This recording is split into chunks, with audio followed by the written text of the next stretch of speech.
whenever you get the information back, you should always read it out loud, read it slowly, then read it quickly, change your vocal tone as you do it to see what really resonates well with you. Obviously, if we're just answering a question like this right off, it is what it is, whatever it came out to be. But It if you're is what it creating is. content and you Welcome back to Wisdom Journey, the show where we explore stories, strategies, and insights that help you grow as a creator, leader, and change maker. I am your host, Wisdom Okonkwo, and today I'm thrilled to welcome a very special guest, someone who spends over 4 decades mastering leadership in the corporate world, then turned a passion for personal development into a mission of empowering entrepreneurs worldwide. Please join me in welcoming Victoria Noethling, trainer, coach, speaker, and the force behind the Find Your Leadership Confidence podcast. Vicky spent 17 years as a project manager in multi-year Fortune 500 programs. She's been a Toastmaster since 1998, serving every level from club president to international region advisor, and even carrying the Olympic torch in 1996. Since retiring in 2018, she's co-authored 6 collaborative books, launched online courses and masterminds, and hosts a quarterly virtual summit to help leaders build confidence in their hearts, head, and hands. Whether you're tuning in to learn how to captivate your audience or video, boost your emotional intelligence, or lead with courage and compassion, Vicky has the experience and the heart and the practical tips you need. So if you're ready to power up your delivery, slay your next Facebook Live, or simply grow your impact, you are in the right place. I want to start with the get to know questions. You've trained everyone from 8-year-olds to corporate execs. What's the number one fear people share about speaking, and why is it so universal? I don't know that it's a fear. Sometimes it's a fear, it makes them deathly ill kind of thing. But a lot of times it's just the fear that if you mess up, you're going to be embarrassed. You're going to be disappointing someone. And that's why they don't want to do it. They're just afraid that they won't be perfect. And part of what I try to get you comfortable is that, be you, be a person who is not perfect, because perfect does not exist. You may have a fabulous time speaking if you just remember that it's just a conversation that you're having with everyone. But a lot of times that fear is, I'm going to mess up. And I'm sure that there's many speakers out there that will attest, just as I have, that I have messed up many a times. But how do you react to that when you mess up? Just, do you laugh it off? Do you make a joke, as I do? Or do you just freeze and want to die? And I don't know anyone that has died from screwing up on stage. I hopefully won't ever be proved wrong, but still, I think that's what it is. It's just that ego that gets in your way. Yeah. How would people see me? What would people say? Oh, I don't speak very Yeah. well. Oh, my Yeah. accent is terrible. Oh, Mm-hmm. I stammer. Oh, I this. Oh, I that. Oh, I. We're our own biggest judge. Even before people Yeah. start talking, we already criticize ourselves over 100 times of all the possible ways things could go wrong. Yeah. Yeah. I Absolutely. yeah. Absolutely. I know. And the other thing is, when you do make a mistake and you get through it, it gives courage to those in the audience to say, well, that wasn't so bad. They Yeah. got through that. Maybe I could do that too. Yeah. Well, you ran in the 1996 Olympic torch relay. Yeah, I did. And I know that sport is a very high pressure sport. How did that experience prepare you for the high pressure in communication? So I was American hero for the Olympics, the 1996 Olympics, and I only had to run a quarter mile. I am not a runner. So, and I Ooh. had to run uphill. I had to run uphill. So, my fear was, one, I was going to trip and fall on my face. Two, I was going to drop the torch Yeah. and break it. And I ran alongside another person, and none of those things happened. And I will tell you, I just accepted that the joy of being in that moment And it was then the best moment. And I think when you speak, you just go out and you visualize that everything is going to be great, that you are going to be great, and that if anything, happens, it happened for a reason, and just live with it, just accept it and have a good time, have fun. And that's so important. Wow. Because the thing about relay is that it's not just if you happen to like make a mistake, it's not just you. Like there's so many people depending on you to like hand over the relay, the Yeah. baton, and ooh, you just trip and you fall, and wow, that's that's different. Wow. So I Okay, but had I sometimes lecture for church, and I got up on the altar and was walking to the lectern, to be able to the ambo to be able to speak, and my ankle twisted on the shoes ooh, that I had worn that I thought were so great looking. yeah, but the I support was fell terrible. down. I fell down, and the service was being recorded. But Ooh, the service had to go on. It couldn't yeah, be, stopping for Vicky to get. So I yeah, just popped up and read the reading and made my way down, smiling the whole time, and made it just as if it never happened. But, yeah, nobody said never come up here again.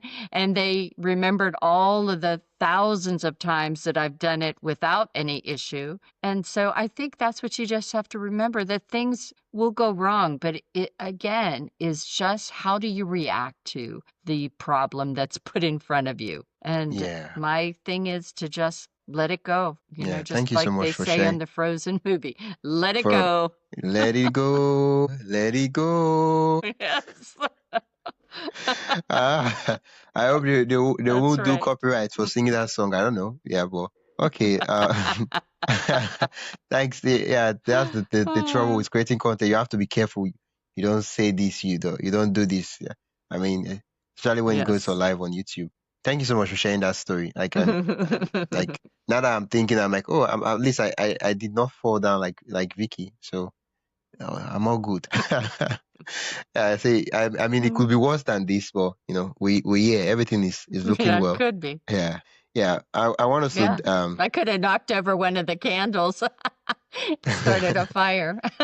yeah. And for me, the thing is that at that point in time, sometimes when you fall, you just need to like give yourself like a couple of minutes on the ground and kind of like allow the pain, the pain just go. But at that point in time, you just have to like dust it, and then I know that's when you got home. That's when you're like, ooh, this leg. Yeah. Uh, a Oh, lot of persons they yeah. hate their voices. Okay, let me just say. I mean, the first time I started recording, my even now my voice. Each time I hear my voice, I begin to wonder like what's going on with my voice. Like, why do most people hate hearing their recorded Yeah. voice? No, your voice. Can you Yeah, hear they me? do. And actually, yes, I heard you. Can you hear me? Okay. Yeah, I can. I can. Okay. Okay. So I think your voice sounds fine. I think there That are means some a people lot that have coming really from you. high pitched voices. Thank you. But there are people that have high pitched voices or squeaky voices. There's there's some TV or radio commercials that I kind of have to turn off the radio because their voice is annoying the way that it sounds. But again, it's really that's something that you can work on to be able to um, perfect, if you will, or to modify. I think it's just like everything. We're too critical for ourselves. And Yeah. maybe you just need to slow down, get a better microphone if you're speaking on a podcast. But if you're in person, I think again, it's really just understanding where the softness can be in your voice, the having it smooth. If you have a very high voice, you just are going to have to practice bringing it down, speaking more from your diaphragm. than in the nasals. You know, some people talk in the nasal and it sounds so terrible. So you want to speak from your diaphragm to get it to that more smooth sound, I think. Wow. Oh, okay. Okay. Okay. I mean, most of us, we don't have that high pitched voice. It's just that we're not used to hearing ourselves speak. Like the only like when we all grew up hearing ourselves speak from within, like when we talk like this, right? So we're not used to hearing ourselves from a recording or from another point of view. And the way we sound to ourselves when we speak, right, within, it's way different from what we hear in the recording. It's funny. A lot of actors don't like to listen to themselves speak, but I think if you think of the other side of the coin, people who sing think in their head they sound absolutely marvelous. And then if they hear a recording of it, it maybe not so much. So it's funny how the coin has two sides, right?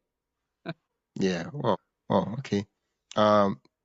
As a content creator, right?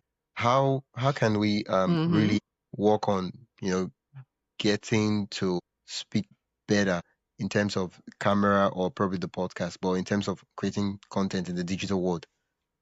So I use AI a lot to make sure that my content is engaging and really being able to get my message across. And so I'll ask a lot of different prompts from what I uploaded. Here's my words, but I want to make sure that it really maybe is sentimental or heart-centered as opposed to what I wrote.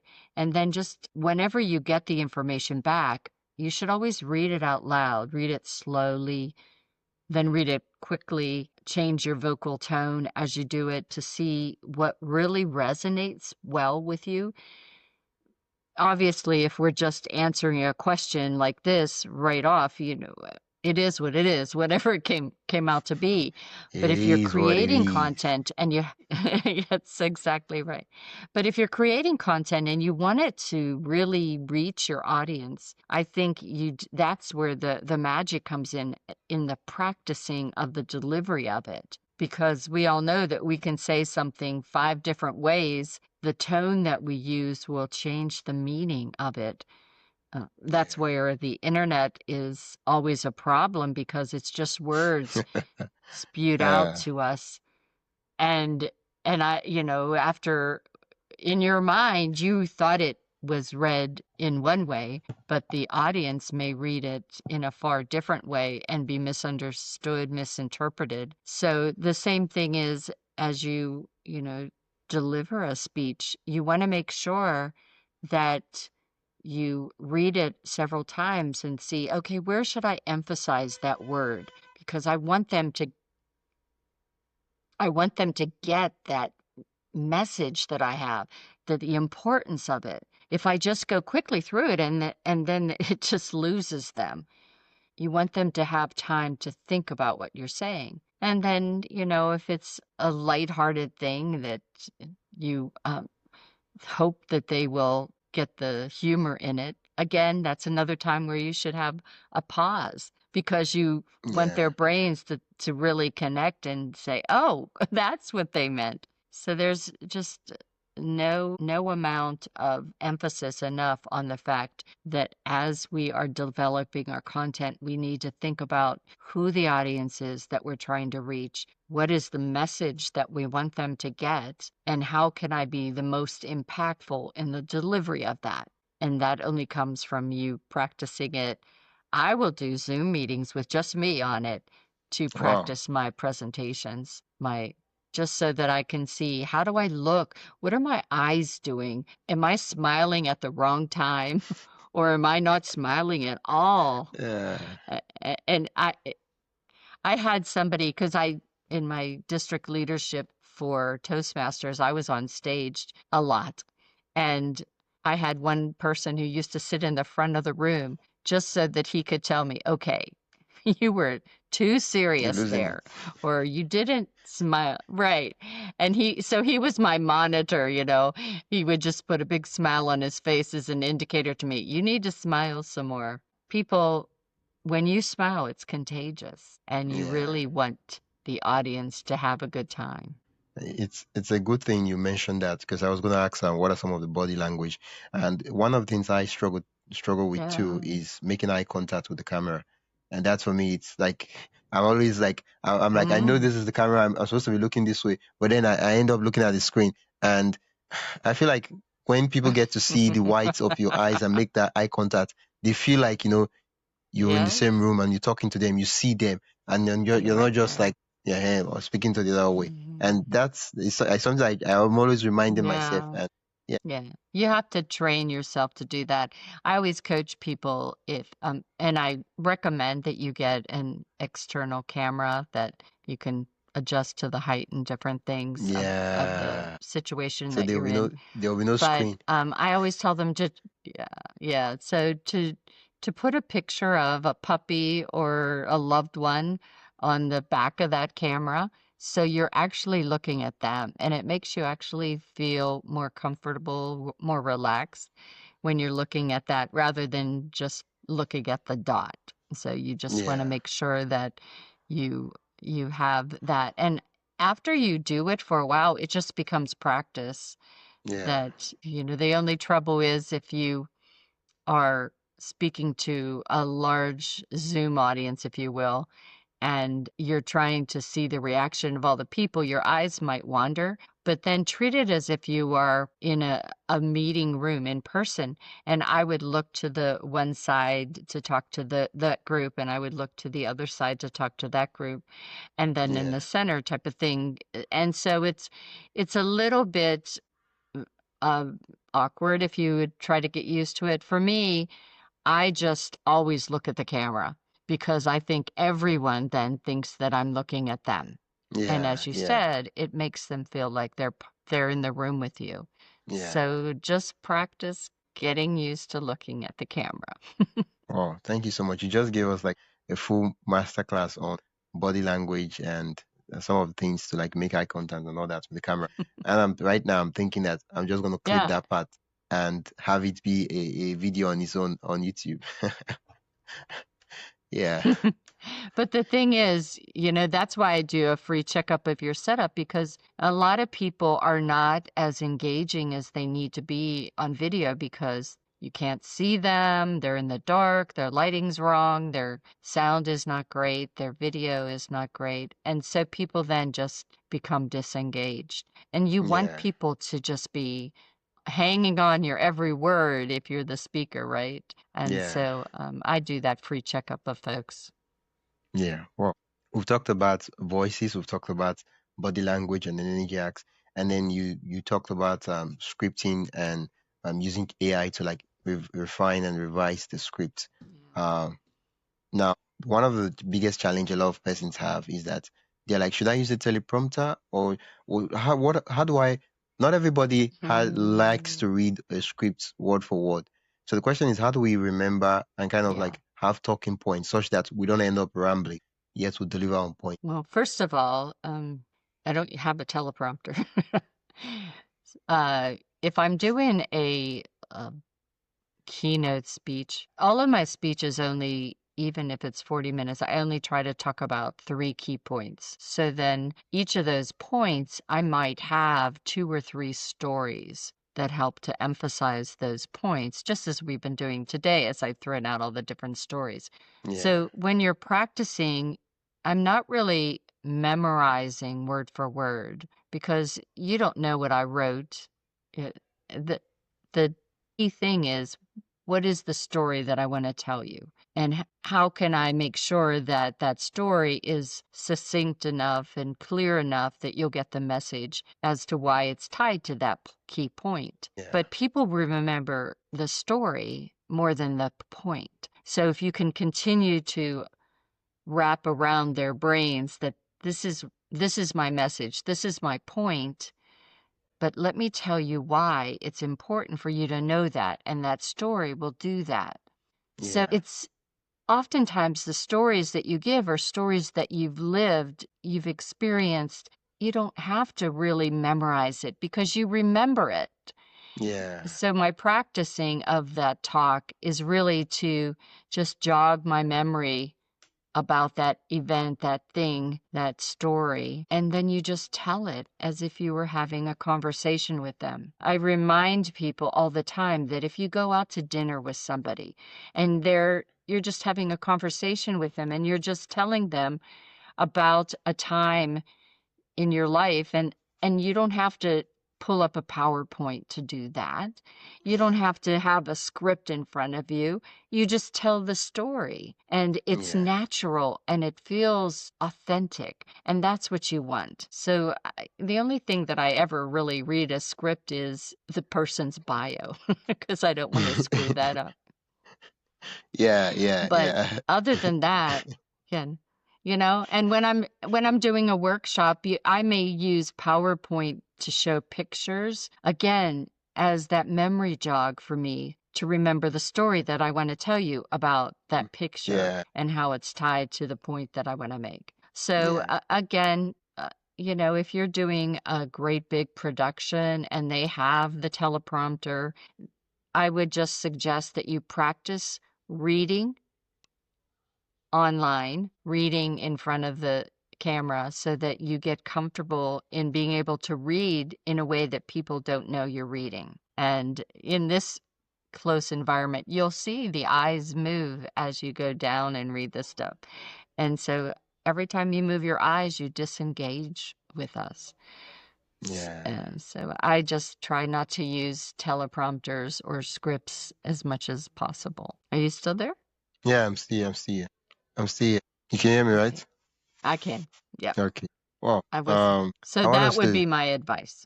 yeah, thank you so much for that.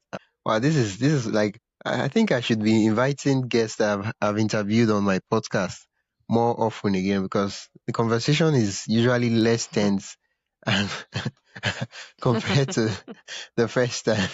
Okay. Mm. I want us to talk about live streaming for creators. Mm. So far we're talking about recording content. With recording content, you can do as many takes as you want to do. But live streaming, whatever you do, everything is just, it happens. Yeah, my So summits are how do all we get live it right? streamed.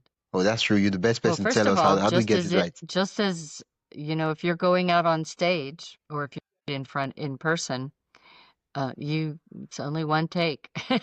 Yes. And so I just find that it's important if you're live streaming to be as authentic, as natural as you can be, to know your material before you get out there to do it, and understand that sometimes when you do screw up, make a mistake, that gets more hits than if you didn't, Yeah. because it will spread more virally. But, I understand that, especially, if I'm talking about one of my anti-aging products, I want to make sure that I get all the information right and that I've got that pain versus and the solution message out there. So there are some notes that I may prep with to make sure that I have it. I might pull up some quotes or some information on the screen behind me as I'm live streaming. But again, the key thing is to be short and sweet, to the point when you answer the questions so that things move along. When I have you as a guest on my summits, it's live. I have questions. I don't give them in advance all the time to you. There's some questions that just come out of questions, and your answers of those questions are usually more engaging, more interesting, because you're just really being able to share it from your heart. And so, but yeah, I do live streaming um, Oh, from okay. time to time, not every day. All my podcasts mostly are recorded, but I will honestly tell you, I very rarely edit them. They are what they are, unless there's a dog barking or power outage. The the episode could have been live. Well, um, what are some drills or exercise one can use, of like improve probably their vocal techniques, or yeah, or maybe something like the mirror test, yeah, or something like that. What are some of them? I think before you go on to any stage, you need to prepare yourselves, before you should be conscious of what you eat or drink before you go. I do in the morning a shake that's dairy based, and if you do that, you tend to have a frog in your throat, or a little, it causes you to kind of want to cough. Yeah. So I just do now water, tea, something that's clear so that my vocal cords aren't coated. So you want to do that. You always should just kind of take a few deep breaths to slow yourself down. And if you start to get nervous that as you're speaking to, and you start to see the rate of your speech is going fast, then you want to just pause, take a deep breath, repeat your last question or whatever, just so that you slow your heart rate down to get comfortable. As for, I'm not a vocal coach, although I have interviewed plenty of them that have given great advice. But other than, deep breathing to be able to, again, speak from your diaphragm as opposed to your neck up, if you will. Those are the only exercises that I do.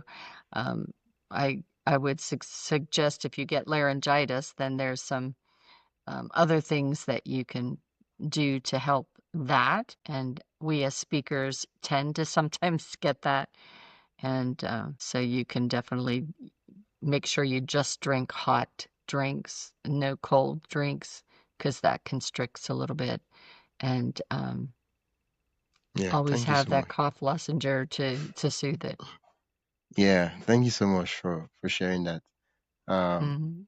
Earlier on, you shared one of the embarrassing fear you had.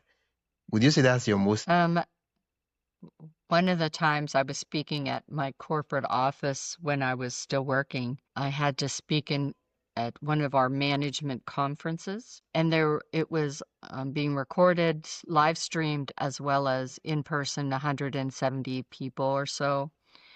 And I was to talk about how our HR group was doing. And the first sentence of that talk, when I got up there to speak, was about the people. And I said the pee-pee instead of the people. And everybody started to laugh, just like you. And I just said to them, hey, I'm a mom. I can say that word. And everybody laughed even harder.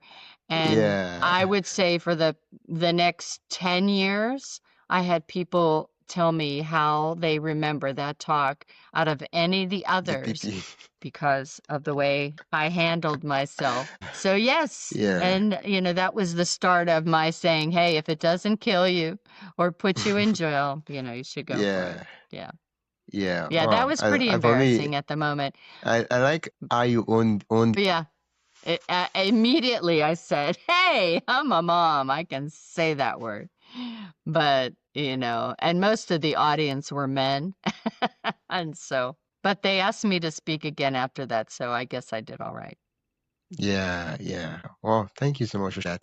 I mean, yeah, I've never had phase like that. Probably because I've never spoken to a live audience. Yeah, that's why I've never had this phase. Yeah. Okay. Couldn't edit it out. It was out there, Yeah. Yeah. Wow. Thanks so much. You shared your set of workflows, some of the things you've done, and you did spice it up with some of your stories. And yeah, that was really nice. I just wanted us to run through a couple of rapid fire questions, just 4 of them. Did you get the question? Did you hear no? And I said no. Okay. To warm up your voice, I think you should stay the first sentence or two that you're going to start your presentation with. Oh, okay. Okay. Could you repeat that? Imagine your audience with nothing on. No, Ooh, that's ridiculous. okay. That's So always ridiculous. that's awkward. Uh, wow. Mhm. How do you that imagination becomes a reality? What's the What? most No. no? Because I'm just like trying to say imagine like imagination was a reality. Like how would you concentrate your speech on top of the fact that What? that's okay? I think the most underrated is giving you permission to just be yourself and have a conversation. I think too many people emphasize from our teachers in young age that you have to memorize it word for word. It has to be perfect. You have to read what you wrote. And I just think that that's puts so much pressure on our kids and adults that makes them hate speaking because not everybody is a great memorizer. Yeah, And and when you memorize it, it comes out so stiff and unnatural. I remember one of the students that I had, and he was 9. And you could tell that he was always just taught, you have to memorize. And he was talking about the stars, and it wasn't something he was really that familiar with. And he was memorizing, and he forgot something. And then he started all from the beginning so that it would jog his memory again. And then he still didn't get it right. So he started over again. And then that just led to embarrassment and frustration, and the audience felt sorry for him. And all he needed to do was just make a joke to calm himself and just pick up, I always tell people, if you forget something, just admit it. Oh, well, I forgot that. Let me tell you about this. Just be natural about it because it is, it happens. You will forget yeah, things. And it was like, what was I talking about? Can somebody out there tell me, what is it that I'm talking about? And then it just puts everyone at ease. yeah, yeah. And most people think that you're just using. That's right. Yeah. What's one celebrity? Well, in the speaking world, I always look up to Oprah as a celebrity in speaking. I just think that she always speaks so much from her heart, and she has that way that just makes you want to lean in, that you trust what she's going to say. So that would be that one celebrity that, I try to emulate, that would love to be as impactful as she is, so that Yeah, you can make yeah, people change. yeah. Well, thank you so much. Um, how Thank can you. Well, as always, you can go to findyourleadershipconfidence.com and message me that you'd like to do one of I have 3-month, 6-month, 1-year coaching packages. You can just do the free checkup of your setup where we can just start to get to know each other, what you have. Always you can find me on social media, LinkedIn as Victoria Noethling, and Facebook as Victoria Noethling, and Instagram is Vicky Noethling. You can check out my podcast on YouTube, which is Vicky Noethling, and be able to comment there. Just try to find ways that work best for you. For me, always you can again go to findyourleadershipconfidence.com and leave me a message, and we can connect. Yeah, thank you so Yeah, much, Vicky, for coming on the podcast and for sharing. awesome. Yeah, well, I'm really glad Thank I got you. to. Yeah, this is the third time. Thank you for listening to Wisdom Journey, the podcast for content creators. If this episode sparked ideas, subscribe and leave a review. Share it with a fellow creator who might benefit. Check the show notes for links and resources. If you'd like to support the show, buy me a coffee at buymeacoffee.com/wisdomhq. Follow us on social media to stay connected. Until next time, keep creating and seeking wisdom in your journey.